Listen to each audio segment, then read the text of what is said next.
Batman is the first feature film based on the character of the same name from 20th Century Fox, which was a companion piece that made its debut in 1966 after the first season of the television series had already aired.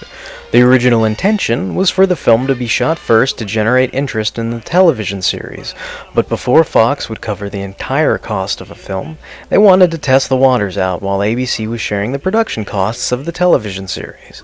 The casting for this movie essentially remained the same. Adam West and Burt Ward were still Batman and Robin, who were in the process of launching a rescue for one Commodore Schmidlap, who was in danger aboard his yacht at sea.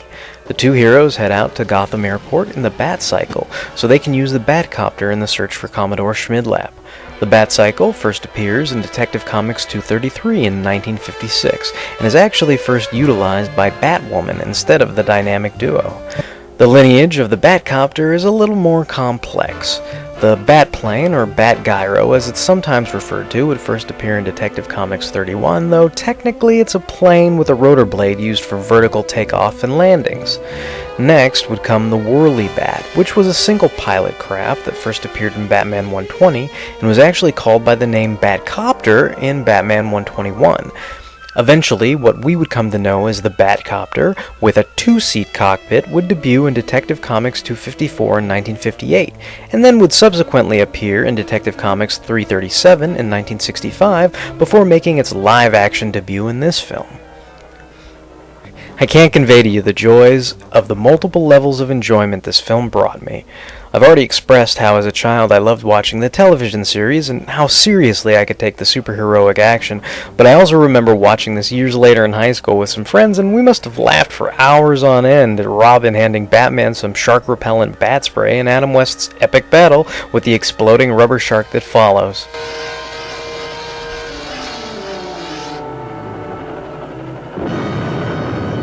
Faith and Bagura, Batman! How did you ever escape? Fortunately, I always carry my carousel reversal spray. What don't you have in that belt? So, upon the Cape Crusaders' escape from the shark that had me and my buddies in giggle fits, they head back to Commissioner Gordon's office, where they put two and two together and find out who was behind the villainous plot against them. Thought strikes me. So dreadful I scarcely dare give it utterance. The four of them. Their forces combined. Holy nightmare! Now, I know it's all played up for laughs, but if you stop and think on it, this is probably the first and for a while only supervillain group introduced in a live-action film. I mean, it's not like the Legion of Doom's ever been in a Superman movie or anything. So, anyway, Joker, Penguin, Riddler, and Catwoman have all returned and have united together to defeat the dynamic duo once and for all. Now, this is where the casting was slightly different in the movie. Frank Gorshin, Cesar Romero, and Burgess Meredith were all on hand reprising their roles as the Riddler, the Joker, and the Penguin. However, Lee Merriweather would replace Julie Newmar in the film version. You may also notice Lee Merriweather appears as Lisa in the Season 2 episodes King Tut's Coup and Batman's Waterloo. Would you like to come in for a glass of milk and cookies? I'm afraid it's rather late. Why, it's 10:30.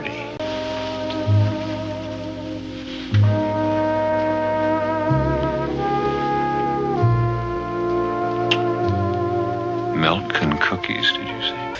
The alias Catwoman uses in the film of Russian journalist Miss Kitka, while original to the film, is not inconsistent with the many aliases Catwoman has used over the years in the comic books, before disclosing her true identity as Selina Kyle in Batman 62 in 1950. Just as the Miss Kitka alias is used in a romantic nature to dupe Bruce Wayne in this film, in Batman 22, Alfred is duped in a similar nature when Catwoman pretends to date him under the alias Belinda in order to discover the secrets he knows about Batman. May I see you home to that borrowed penthouse apartment?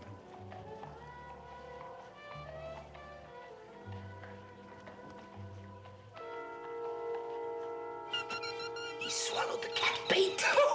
The film's climactic finale involves Batman and Robin chasing down the Penguin's submarine in the Batboat. Batman has utilized Seacraft as early as Batman number 1, where he chases after the cat in a speedboat, or in Batman number 4, where the Batplane is transformed into one. However, the first official Batboat appears in Detective Comics 110 in 1946, where the craft is actually provided to the Cape Crusaders by Scotland Yard so they can help apprehend Professor Moriarty. In the film, they circle the submarine, firing off bat charges, which disable the Penguin submarine and bring it to the surface, where a grand fistfight ensues. You may be interested to know that Adam West would appear as the costume villain Breathtaker on the truly awesome train wreck of a series, Black Scorpion. Nice set of lunch. Thank you. Along with his Batman the Movie co-star Frank Gorshin as Clockwise. What are you waiting for? The clock is ticking. So am I. Tick-tock, tick-tock, tick-tock, tick-tock, tick-tock. Gorshin may also be familiar to fans of the original Star Trek series in the Season 3 episode, Let That Be Your Last Battlefield. Burgess Meredith would continue to strike a chord in the Rocky film series. Get up, you son of a bitch! As Mickey loves you. In addition to lending his vocals to Globulus in G.I. Joe the movie.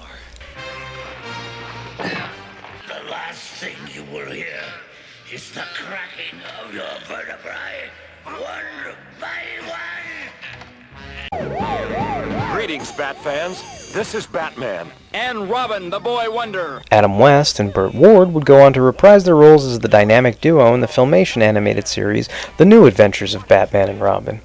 West would also provide his vocal talents as the Grey Ghost in Batman the Animated Series, as well as taking some time out to poke some fun of himself on The Simpsons. The Batmobile. Adam West! Hey kids, Batman! Dad, that's not the real Batman. Of course I'm Batman. See, here's a picture of me with Robin. Who the hell's Robin? Oh, I guess you're only familiar with the new Batman movies. Michelle Pfeiffer. Ha. The only true Catwoman is Julie Newmar, Lee Merriweather, or Eartha Kitt. And I didn't need molded plastic to improve my physique. Pure West. And how come Batman doesn't dance anymore? Remember the Bat to see?